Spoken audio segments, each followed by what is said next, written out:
Imagine you're deep underground, navigating a labyrinth of submerged passages. The only sounds are the occasional drip-drop of water and your own breathing. At first, the dive is smooth, with clear water and endless passageways. But then, the cave shifts. Passages narrow, currents intensify, and an unexpected bottleneck blocks your path. The maze of tunnels feels like it's closing in, and every turn brings new, disorienting challenges. Welcome to Fatal Tragedies, where we're comparing the most painful diving stories in history. First things first, if you ever find yourself caving and come across a section called the Intestine, it's probably wise to reconsider your route like a sane person. But why, you ask? Well, the people in our first story pressed on and discovered just how that eerie section earned its unsettling name.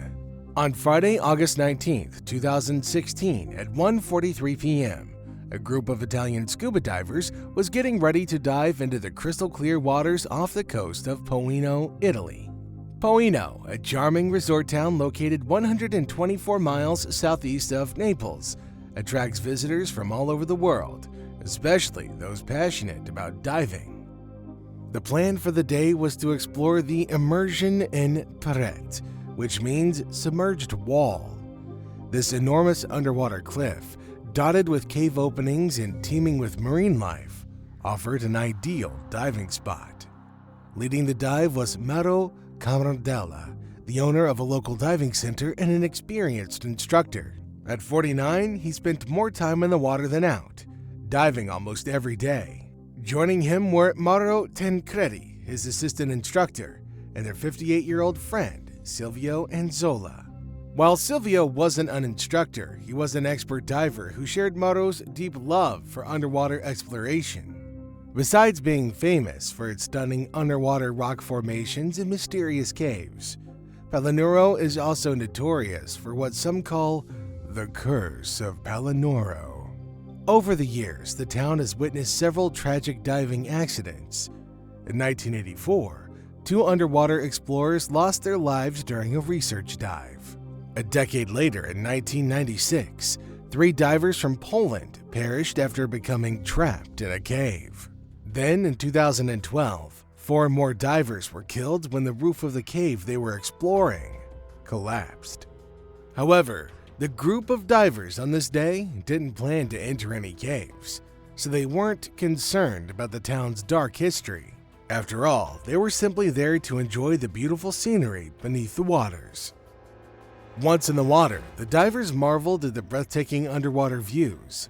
As planned, they began resurfacing around 11:30 a.m. 9 of them surfaced together, waiting for the dive organizer and his 2 friends. They chatted excitedly, sharing their thoughts on the submerged wall and assuming the 3 experienced divers were just taking their time, perhaps caught up in the beauty of the dive or discovering something new. But as more time passed and the 3 men still hadn't surfaced, the group's excitement began to wane. They started to worry that something might have gone wrong. Some of the divers, growing increasingly worried, swam back to the wall in search of the missing men. Although concerned, none of them held cave diving certifications, and the fear of becoming victims themselves kept them from venturing inside. Instead, they scoured the surrounding sea for any sign of their friends, continuing their search late into the night. Exhausted and without success, they eventually decided to contact the authorities, a step that probably should have been taken much earlier. The Palinuro Fire Service arrived sometime later, but while they were trained in underwater rescue, they weren't specialized in cave diving. Realizing that they needed more expertise, they called upon a local 61-year-old named Fabio. Fabio was one of Palinuro's most respected diving experts and had been the first to map out a cave within the wall known as the Grado della Scala, or Ladder Cave. The cave earned its name from 2 long vertical sections that resembled ladder rungs. The entrance to the grotto is narrow, only about 4 feet wide and located approximately 46 feet below the water's surface on the wall. Upon entering, the first tunnel extends horizontally before meeting a vertical shaft that descends steeply. The bottom of this shaft curves and gradually flattens out, leading to the end of the tunnel. At the end of this passage, about 164 feet below the surface, there's an extremely tight restriction. The tunnel's bottom is a mix of sand and silt, which can easily be disturbed, leading to a silt out, a situation where the water becomes so clouded that visibility drops to zero. This is particularly dangerous for inexperienced cave divers, who may struggle to navigate or manage in such conditions. When Fabio first mapped the cave, he named this cramped passage the Intestine of Palaniero, a name that conveyed its tight, twisting nature. Given his experience and knowledge of the cave, Fabio had a grim feeling about the situation. He doubted there would be a happy ending. The intestine stretches about 52 feet, and its undulating walls narrow to less than 3 feet at certain points. If the missing divers had made it through this tight passage, they would have encountered a fork, one tunnel leading upward and another continuing straight ahead. If they chose the tunnel above them, they would have reached sea level but still found themselves trapped inside the rock, likely in a small air pocket at the top of the shaft. However, the air pocket would have had too little oxygen to sustain even one person for long, let alone 3.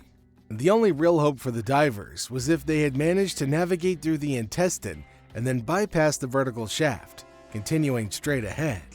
Had they done this, they would have reached the back entrance of the cave and emerged into the open sea on the other side of the rock. But Fabio was certain that if the men had made it out, they would have already been found. He kept his fears to himself, but deep down, he believed the divers were already dead long before the authorities had even been contacted. After Fabio arrived at the scene, he was asked to dive into the cave and investigate. He entered the water, made his way to the entrance, descended the first vertical shaft, and reached the bottom tunnel where the opening to the intestine is located. As he shone his flashlight into the tunnel, he quickly realized the situation was dire. The passage was so heavily silted out, the visibility was nearly zero. When Fabio resurfaced, he confirmed to the authorities that the men were either trapped inside the intestine or up in the air pocket on the second vertical shaft. He knew the odds were slim that they'd survived given the extreme conditions inside the cave. Fabio understood that the only purpose left in searching was to recover the bodies. As word of the missing divers spread throughout Palaniero, the town was gripped by disbelief. Almost everybody knew the two Maros, personally or by reputation, and they were highly regarded as expert divers.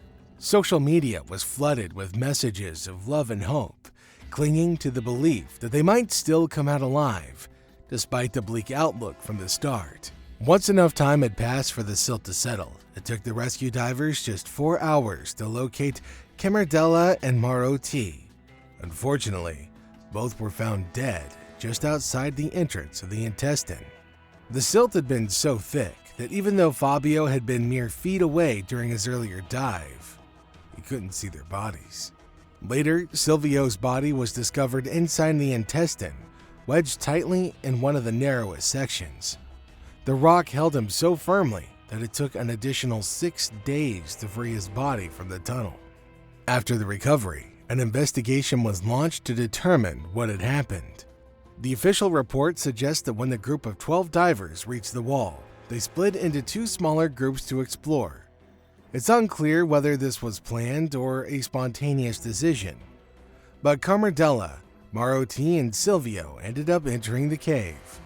Evidence suggests that the men had successfully navigated the intestine, but on their way back, Silvio got trapped.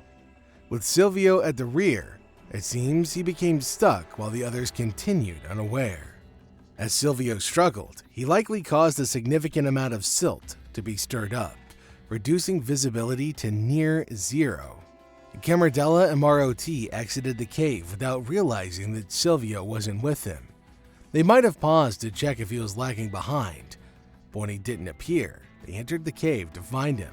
It's unaware how much air the two had left when they re-entered the grotto, but it's believed they realized Silvio was in trouble around 11:30 a.m. This would have been close to the point when all three were reaching their reserve air supply, if not already there. If Silvio panicked while trapped, his breathing rate would have increased, depleting his air supply faster. As the two tried to save Silvio, it's likely they lost track of time and failed to monitor their own air levels. The moment they ran out of air was probably when they first realized the severity of their situation. Camardella and Maroti are remembered as selfless heroes who gave their lives trying to save a friend. Moving on.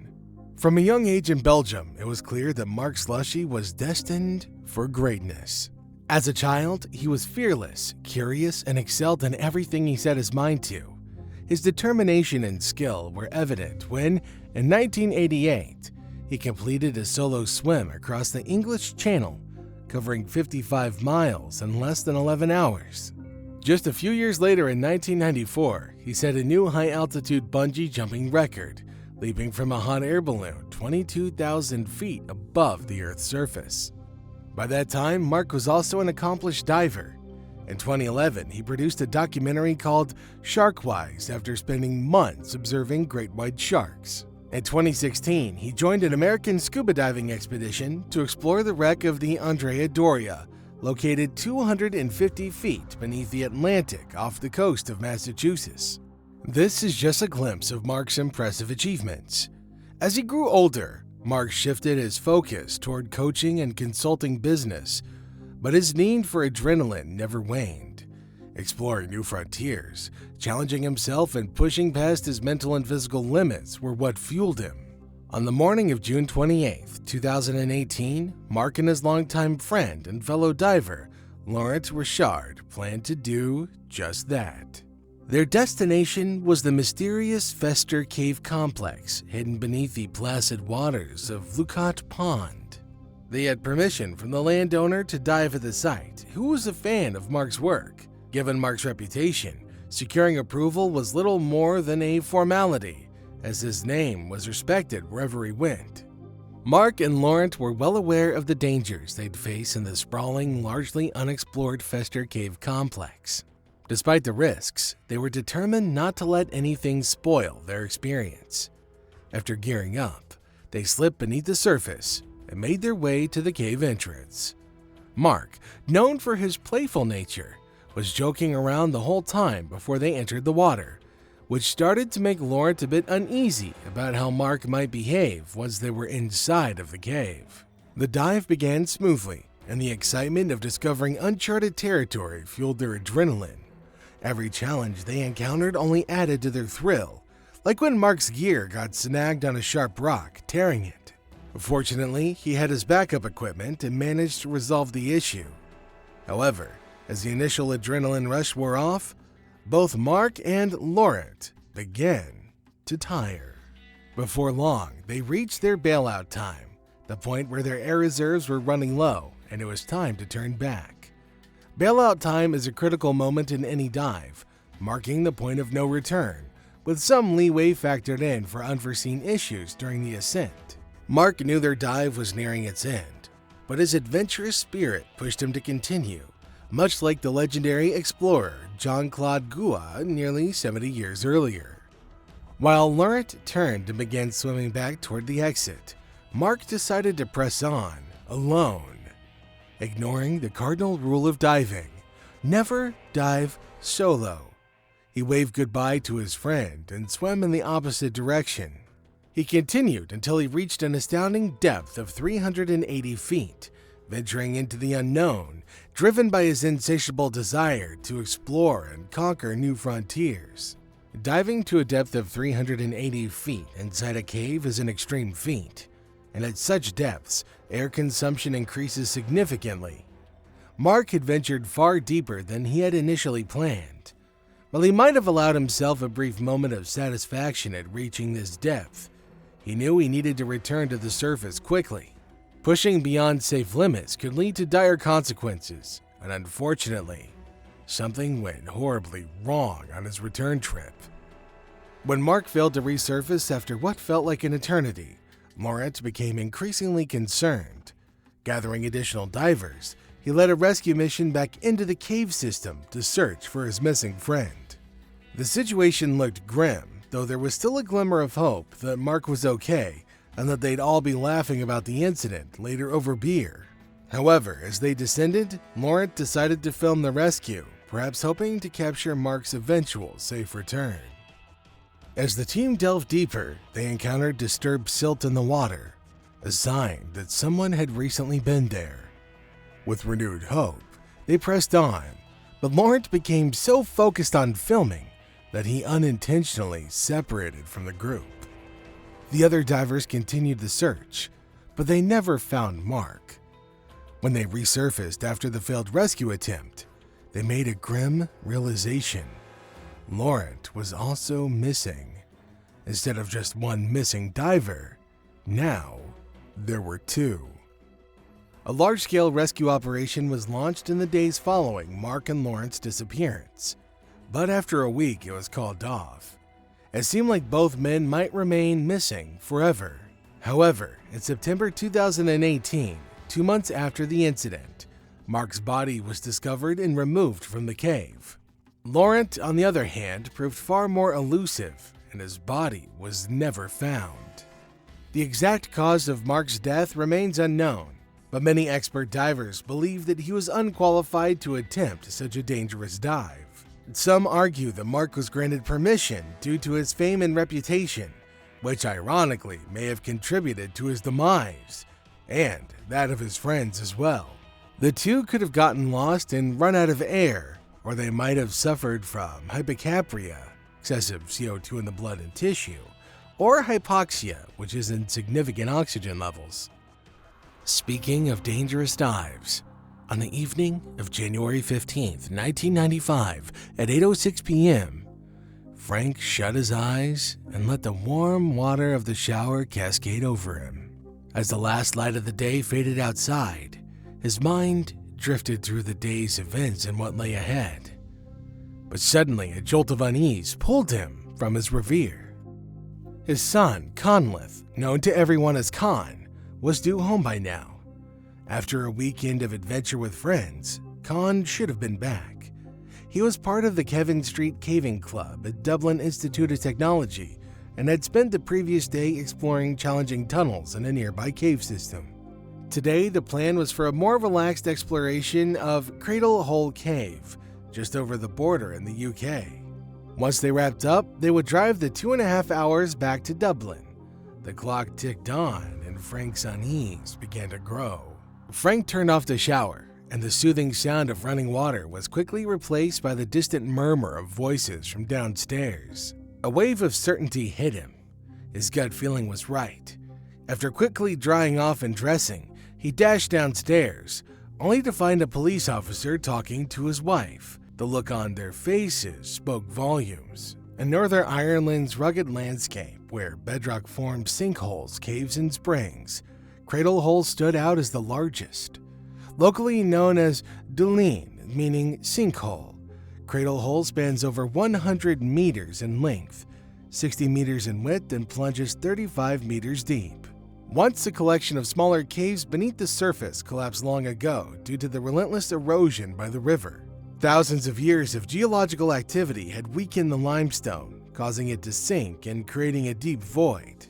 The river, now rerouted through Cradle Hole, gave the cave a haunting echo of rushing water. The cave is split into two distinct sections, Upper Cradle Hole and Lower Cradle Hole. Visitors to the upper part must wade through a river that leads into spacious chambers adorned with stunning formations. From there, the water flows into an underground lake stretching 230 feet long. Remarkably, the passage connecting the upper and lower section was only discovered in 2010. The water within is cold and deep, offering a unique experience for caving enthusiasts, making Cradle Hole a sought-after destination for avid cavers. At 21, Con was already a passionate adventurer with the dream of climbing Mount Everest, though he equally cherished caving. Among the group of 10 exploring Cradle Hole that Sunday were 20-year-old Philip and 22-year-old Patrick, both members of the Kevin Street Caving Club. Patrick was one of the founders, and Philip joined about a year later. Despite their caving club affiliation, the group was relatively inexperienced in the cave's nuances. Around noon, the college students ventured into Cradle Hole and made their way to the vast chamber. On the far side lay a narrow tunnel that extended further into the cave system. The group waded through the river towards the tunnel, and as they approached, Patrick instructed the others to wait while he assessed the safety of the passage. He observed that the river's current to the wide chamber was swift, and he worried it might become dangerously strong in this narrower tunnel. To make matters worse, the water level was nearly at the top of the passage. Although the tunnel might widen beyond the entrance, allowing them to pass through, Patrick had no way of knowing for sure without venturing in. Unfortunately, by the time he realized the danger, it was already too late. In the days leading up to January 15th, the area around Cradle Hole had endured heavy rainfall. While the weather was clear on the day of their caving trip, rainwater was still filtering through the limestone into the river, intensifying its depth and current. Despite this, Patrick seemed unaware of the escalating risk. With a determined smile, he took a deep breath and tried to swim against the powerful current. In an instant, he vanished from sight. Philip, who was closest to Patrick, rushed into the frigid, raging water to help, but he too was immediately engulfed by the current and swept away. Han followed in a desperate attempt to assist, but he too was quickly lost to the current. The current had driven all three into a narrow, flooded passage where the water level was dangerously close to the ceiling. The space for air was minimal, making each breath increasingly scarce as they were forced through the confined, submerged tunnel. At the other end of the tunnel, the remaining 7 members of the group were left in a state of bewilderment. Initially, they thought the disappearance of their friends was a prank, a misguided joke. But as time dragged on, their anticipation shifted to dread. What was meant to be a routine exploration had quickly turned into a nightmare. The 7 split up, desperately searching for the missing trio in different chambers and passages of Cradle Hole. Their search extended for nearly 4 hours, but there was no sign of the 3. Realizing they needed help, they exited the cave around 4 p.m. and called for emergency assistance. The response was swift. About 50 rescuers, including experienced cavers and police divers, rushed to the scene. 2 helicopters from the Royal Air Force scoured the river's outlet area, but as night fell, no trace of the 3 were found. The search was suspended for the night. As the operation wound down, authorities began notifying the families. Frank, deep down, had a chilling premonition. He felt certain he would be identifying his son's body in the coming days. The following morning, the search resumed. With the river's current and height greatly diminished, hope remained that the 3 men might have found a pocket of air or a large chamber where they could have sheltered from the water. Tragically, that hope was in vain. After 24 hours after entering Cradle Hole, the bodies of Patrick and Philip were found. It took another day to recover Khan's body. Today, a memorial plaque stands outside Cradle Hole, honoring the 3 young lives that were lost far too soon. Sistema Sac Actun is an underwater cave system on Mexico's Yucatan Peninsula along the Caribbean coast. It gained fame in 2008 when the remains of a mastodon were discovered just a few meters below the surface. Despite its anthropological importance, this is even more enticing to experienced recreational divers seeking to explore uncharted depths and challenging themselves. The cave network is unique, consisting of multiple open-top sinkholes connected by submerged passages. On the day in question, the weather was warm, clear, and sunny as 3 divers prepared for an unforgettable adventure. Their identities were never publicly released, but they were all seasoned divers. The lead diver, a 33-year-old guide and certified cave diving instructor from Guantánamo Roo, Mexico, had extensive experience with the cave system. He had previously explored it with students and clients and had logged around 25 hours using closed-circuit rebreathing gear, though he had only used it in open water settings. The second diver was also equipped with a closed-circuit rebreather, while the third used an open-circuit system.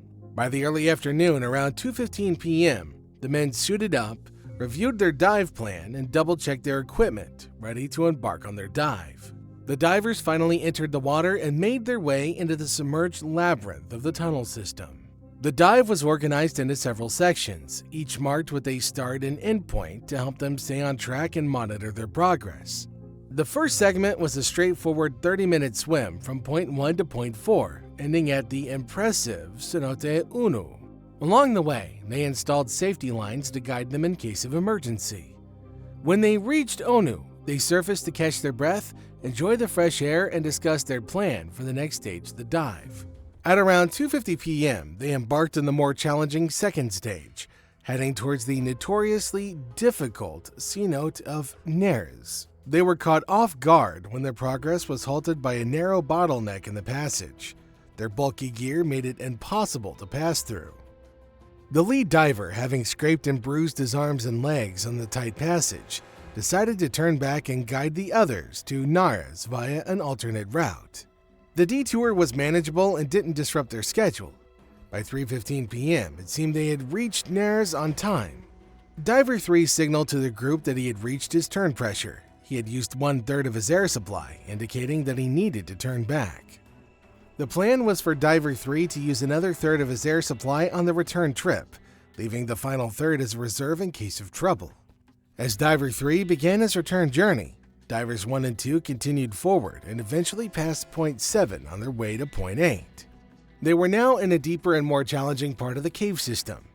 Just as they were approaching Neres, Diver 2 was startled by an unexpected flash of light behind him. He turned around to investigate and saw Diver 3 in grave distress. Diver 1's face was ashen and his eyes were wide with fear. Diver 2 couldn't immediately determine if it was a malfunction or a seizure. He rushed over to help, only to find Diver 1 flailing wildly. In the chaos, Diver 1's regulator was knocked out of his mouth and became entangled in his gear. Diver 2 had to make a crucial decision in such a high-risk situation, as a panicked diver can inadvertently pull at your gear and endanger both of you. Diver 2, trained to handle such emergencies, had to distance himself to avoid a potential fatal entanglement. In intense situations, panicked divers can lash out, grabbing at would-be rescuers, which can lead to injury, damaged gear, or even prevent the rescuer from escaping. As Diver 2 made his way out, he encountered Diver 3 near point 7. They surfaced at 4:52 p.m. and immediately raised the alarm. The recovery operation began the following day, led by 2 local cave diving instructors, supported by local divers, police officers, and representatives from civil authorities, all ready to assist if needed. Diver 1's body was recovered quickly. While the exact cause of death wasn't determined, it was suggested that cognitive impairment and drowning were likely factors. The key question remained: what had triggered the cognitive impairment? Diver 2's account suggested the possibility of hypercapnia or elevated carbon dioxide, or hyperoxia, being excessive oxygen, or perhaps a combination of both. Data from Diver 1's dive computer showed several oxygen spikes during the dive, but experts and medical professionals believe that these spikes were not high enough to cause hyperoxia. So, out of all of these cave diving stories, which one do you think sends the most chills down your spine? Make sure you let me know your thoughts in the comments section down below. Don't forget to like and subscribe, and I'll see you in the next video.